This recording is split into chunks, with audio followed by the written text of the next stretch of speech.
అంటే జగన్ ప్రభుత్వానికి ఓటేయొద్దని చెప్తున్నారు. అబ్సల్యూట్లీ. ఈ ప్రభుత్వంలో హత్య రాజకీయాలు ఉండకూడదండి ఎప్పుడు కానీ.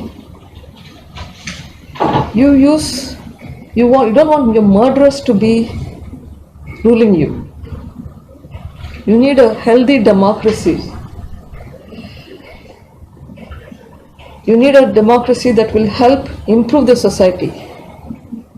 You need a democracy that will help uplift the society in all aspects.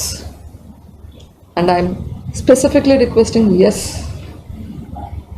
please do not vote and bring my brother's party back into power.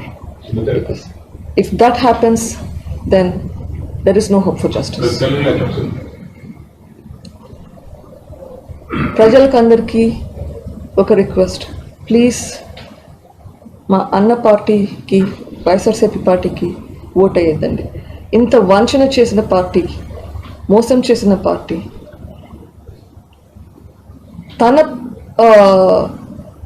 వాళ్ళకి తన అనుకునే వాళ్ళకి మాత్రమే హెల్ప్ చేసి అందరికీ హెల్ప్ చేయకుండా ఉండే వాళ్ళకి ప్లీజ్ ఓట్ వేయకండి.